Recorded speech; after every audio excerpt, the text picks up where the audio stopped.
Bismillahirrahmanirrahim.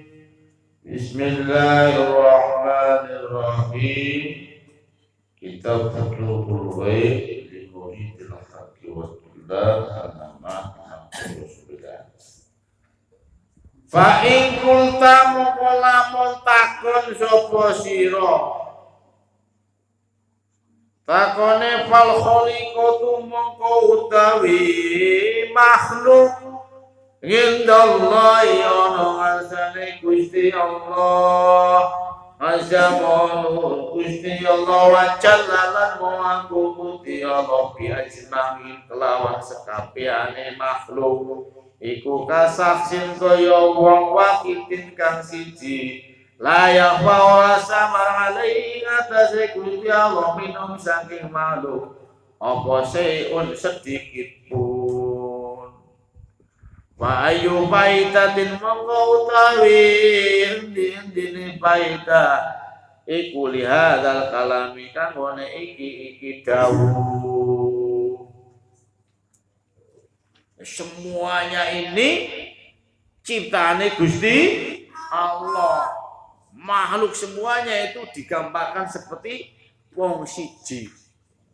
Jangankan Gusti Allah, malaikat pencabut nyawa itu nek arep nyabut nyawa itu kaya ndeleng makhluknya Gusti Allah nang arep piring kaya sega. Gari-gari nyomot tok. Arep mateni kiye nyomot tok.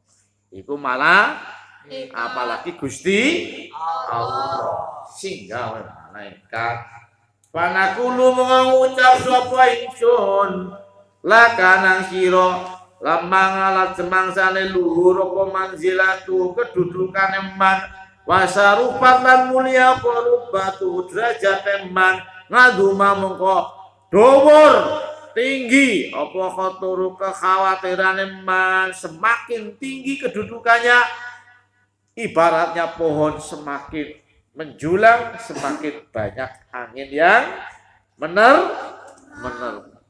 Manusia juga seperti itu. Kedudukannya semakin tinggi di hadapan Allah, semakin mengkhawatirkan. Li'anau kalau teman satu nikah dan iku wajib alai atas yang abdul atau manopo syukru mensyukuri nikmat awala kang paling sapa Allah ing abdul min jasimi ni'ami saking agunge pira-pira nikmate Gusti Allah wa fadlilan fadlai Gusti Allah. Karena sebenarnya yang wajib adalah mensyukuri nikmat-nikmat yang telah diberikan. Fa'adnal iltifati mongko utawi luwih rendah-rendah melengos ngan khidmati sangka melayani Gusti Allah iku taksirun menyalahi fi syukri dalam nyukuri Gusti Allah meskipun sedikit melengos sangka Gusti Allah itu ya termasuk menyalahi. Wa dzalika utai mengkono iltifat iku nuksanun kekurangan fitaati dalam taat kepada Allah. Mulanya ada dawuh hasanatul abrar sayyiatul muqarrabin.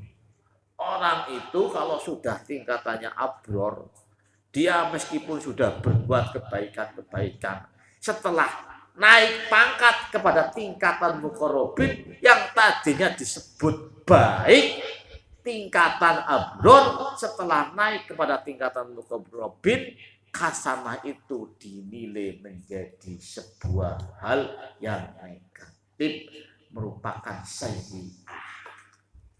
Contohnya begini, sampean itu loh, ya, ketika masih kecil membaca Fatihah, alhamdulillahi rabbil alamin, ar-rahmanir rahim, udah bagus. Kalau itu anak kan kecil sudah bagus, pasti orang tua akan kasih jempol. Pintar kamu sudah bisa baca Fatihah, soleh ya anaknya bapak, seperti itu bilangnya kan.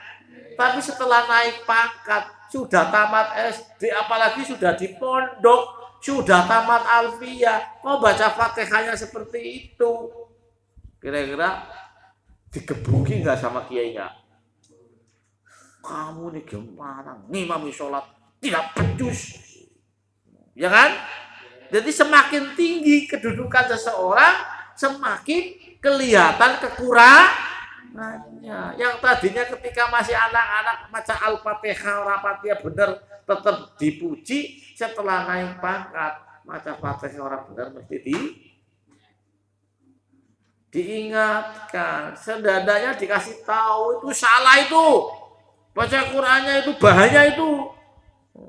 Bahkan diterangkan baca Quran nggak pakai tajwid bisa mengakibatkan lanatnya Gusti Allah kalau sudah naik pangkat. Kedudukan di hadapan Allah juga seperti itu. Nah, ketika orang dalam proses memperoleh kejernihan hati menuju sadar marifat kepada Allah, semakin meningkat kedudukannya di hadapan Allah, semakin kelihatan kekurangan dan kesalahannya.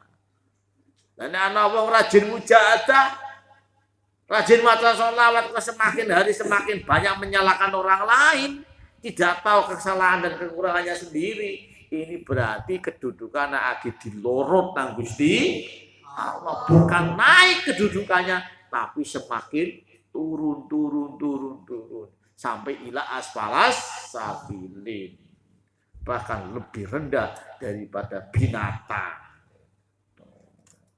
Allah.